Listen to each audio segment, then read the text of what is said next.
तू खूप सुंदर दिसतेस, मस्त अशी हिरवी Thank you so आणि much. असं करून. आणि छान, तू पण छान दिसते. दोन बायका बोलत असताना पुरुषाला संधी मिळाली. नाही, मिळाली मिळाली मिळाली. दोन खूप सुंदर छान. बायका बोलत असतात. दोन मिस्टेक, दोन सुंदर बायका बोलत असताना मला बोलायची संधी दिलीत, त्याबद्दल मी आपल्या आभारी आहे. हा, म्हणजे काय, तू बायकोला सुंदर म्हटलंच पाहिजे तुला. मी म्हणतोच, कारण ती आहेच. हा आहे, पण आहे म्हणून म्हणतातच सगळे पुरुष असं नाही, हो की नाही? नाही, मी म्हणतोस खरं. हो हो. तो समोर आहे म्हणून नाही म्हणतेस. नाही नाही. नाही, मी म्हणतो, मी तिथे फोटो काढतो. अरे वा, तू तो काढणारच ना, तू डिरेक्टर हे ते. नाही, असं नाही, पण मला जनरलीच मला समोर आलेल्या व्यक्तींचा चांगला लाईट दिसला, छान फ्रेम दिसली की मी फोटो काढतो. आणि तिथे तर मी बरेच फोटो काढतो. म्हणजे माझ्या मोबाईलमध्ये बघितलं तर तिचेच सगळे फोटो, तिचेच फोटो 100 जर तिचे असतील तर एखादा माझा असेल. कारण मला स्वतःचे फोटो काढायला नाही आवडत.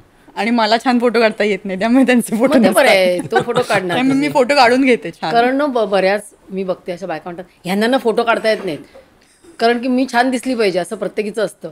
मग प्रत्येक नवऱ्याने फोटोग्राफी शिकली पाहिजे. हां, नाही, पण मला असं म्हणणं आहे की मला खूप चांगले फोटो मोबाईलवर, ज्या स्केपमध्ये आपण म्हणतो त्याच्यात मला चांगले फोटो काढता येतात. मी सगळे माझे मित्र पण कुशल वगैरे सोबत असेल तर तो खुश असतो की तुम्ही फोटो काढा, तुम्ही काढलेला फोटो भारी येतो. पण तुझं तो you have a eye for that no, obviously, because of हां, आणि माझी आवड पण आहे. आवड आहे, प्रोफेशन आहे. मग तू ते आवड आहे म्हणून ह्या प्रोफेशनमध्ये शिरला की आधी मला वाटतं रायटर, ॲक्टर आणि मग डायरेक्शनमध्ये, की कसं काय फिल्ममध्ये? जस्ट एक विचारते. नाही, ॲक्च्युली कसं आहे, मी ज्या फॅमिलीला बिलॉंग करतो त्या फॅमिलीत सिनेमा हे कल्चरच नाही आहे. कुणीच सिनेमा बघत नाही. आमच्या अख्ख्या फॅमिलीत सिनेमा बघत नाहीत कुणी. फक्त माझ्या घरी कसं होतं, त्यावेळेला आम्ही चाळीत राहायचो, तर खूप आधी ना एक कल्चर असायचं की एक VCR आणायचा, 3 कॅसेट्स मिळायच्या आणि मग त्या 3 पिक्चर रात्रभर बघायचे त्या VCRवर. तर आमच्याकडे ना राज कपूरचं प्रचंड फॅन, म्हणजे माझी आई विशेषतः. आणि त्यामुळे राज कपूरचे सगळे सिनेमे, म्हणजे आवारा, श्री 420, सगळे सिनेमे माझे त्या लहान वयात पाहून झालेले. आणि त्याने अट्रॅक्शन तयार झालं होतं की एक चार्ली चॅप्लिन मला आवडतो, एक राज कपूर जो चार्ली चॅप्लिनपासून इन्स्पिरेशन घेऊन तो काहीतरी इतकं भारी करतो, त्या वयात ते इम्प्रेशन. आणि मग आमच्या गल्लीत त्यावेळेला पडद्यावर सिनेमे दाखवले जायचे. मग ते पडद्यावरचे सिनेमे, म्हणजे आम्ही नेहमी असं म्हणतो की तुम्ही डावरा अमिताभ बघता, आम्ही उजवा अमिताभ पण बघितलं, कारण त्यावेळेला पडद्याच्या या बाजूनी तो अमिताभ उजवा दिसायचा. तर तसं, त्यामुळे ते प्रत्यक्ष नाही पण अप्रत्यक्ष संस्कार होत गेले की सिनेमा हे मोठ्या पडद्यावरचं काहीतरी जबरदस्त दिसतं. पण असं होतं की शाळेत अभ्यासालाही गती होती, मला बऱ्यापैकी मी होतो अभ्यासात चांगला, त्यामुळे मग बरे मार्क मिळाले 10वीला. मग सगळ्यांची अपेक्षा त्यावेळेला कसं डॉक्टर व्हावं, आता तुम्ही तर झालातच. पण त्यावेळेला होतं असं, हां, चांगले मार्क मिळाले की डॉक्टर, म्हणजे ते एकदम फिक्स आहे. मी आता गमतीत म्हणतो की माझं फक्त स्पेलिंग चुकलं, डिरेक्टर झालं, DIRTOR सगळं. पण हल्ली बरेच डॉक्टर सुद्धा याच्यात शिरलेत ना.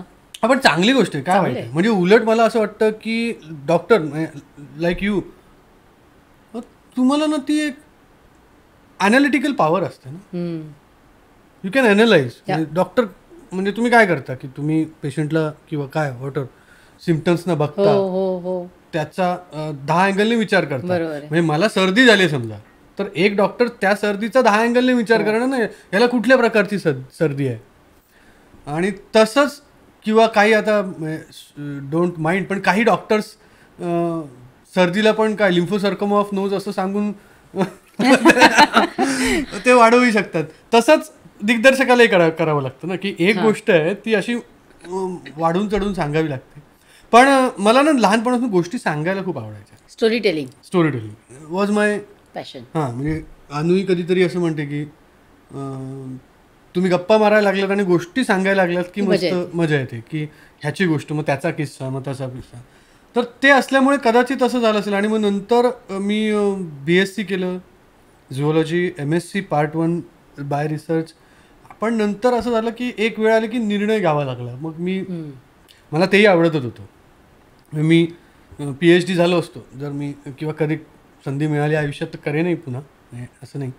पण तेही करायचं होतं आणि हेही करायचं होतं. पण मग त्यावेळेला हे जास्त जवळचं वाटलं, त्यामुळे हे निवडलं. आणि म्हणून मग गडकरी रंगायतन कट्टा, मग तिथले मित्र, मग नशीब ईश्वर साथ असल्यामुळे मला सुरुवातीलाच काही छोट्या एका स्ट्रगल नंतर थेट मला हेमा मालिनी प्रोडक्शन्समध्ये संधी मिळाली, त्यांच्याबरोबर काम करायला मिळालं. म्हणजे ज्या बाईला आपण ड्रीम गर्ल, स्वप्न सुंदरी म्हणून बघतो, त्यांच्या प्रोडक्शनमध्ये आयुष्याच्या काय म्हणजे मी 20 वर्षाचा वगैरे असेल त्यावेळेला मला त्यांच्या प्रोडक्शनमध्ये काम करायची 20व्या वर्षी संधी मिळाली, त्यांच्याबरोबर सगळं करायची. आणि त्यामुळे मग मी बाय नेचर वर्कहॉलिक आहे.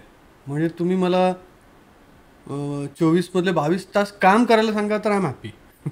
Is she happy? आता दॅट इज अ क्वेश्चन.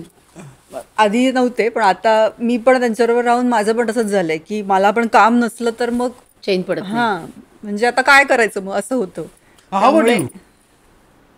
मी तर वर्कोलिकच आहे. म्हणजे मला म्हणजे अगदी पहिल्यापासून जसं आपण म्हणतो ना, डॉक्टर म्हणजे आम्ही एकदा MDला गेलो की दिवस रात्र 24 तास 48 तास इमर्जन्सी, झोप नाही. म्हणजे तिथूनच ती सुरुवात होते. आणि एक आहे म्हणजे कामाची म्हणजे एकाच प्रकारच्या, आता माझ्या बाबतीत म्हणशील तर मला ते एकच एक नाही, मी बाकीच्या पण गोष्टी करते. त्यामुळे मला आवडतं, I like to explore new things. आणि थोडंसं असं पण नाही आहे का की आपण सतत ॲक्टिव्ह पण राहिलंच पाहिजे नाही का. आणि जग इतकं बदलतंय की, आणि पूर्वी कसं होतं एकच एक आयुष्यभर करत राहायचं. आता सगळे लोक तुमचं मेन जरी करिअर एक असलं ना तरी बऱ्याच क्षेत्रामध्ये ते नाव कमवतात. फक्त हॉबी राहत नाही ती, नाही का. गुड. पण मला असं डॉक्टर मंजिरी पुराणिक डुईंग पॉडकास्ट किती असतील डॉक्टर? ते जो मराठीत मराठीत किंवा आय मीन या सेगमेंटमध्ये आय डोंट रिमेंबर की तसे कुणी आहेत. हा म्हणजे स्पेशली तुमच्या मेडिकल फील्डचे असतील, मेडिकल फील्डचे असतात. पण एक जेनेरिक आपण ज्याला म्हणून तसं मला कुणी आठवत नाही. नाही, मी पण नाही पहिल्याच आठवत मला. नाही, पण यामुळे ना मला अशा, खरं सांगते, मी सुरू केल्यापासून मला एवढे काही छान निरनिराळ्या क्षेत्रातल्या व्यक्ती भेटतात ना. म्हणजे खूप अमेझिंग काम करणं, सोशल ट्रान्सफॉर्मेशनसाठी काम करणं, तुमच्यासारखे फिल्मी लोक. आणि शेवटी at the end of the day I realise की everybody is great, everybody is extraordinary and everybody is doing something great. ही क्लिप शेवटपर्यंत बघितल्याबद्दल खूप खूप धन्यवाद. संपूर्ण एपिसोड बघण्यासाठी खाली दिलेल्या लिंकवर क्लिक करा आणि सर्व काही चॅनलला सबस्क्राईब करायला विसरू नका.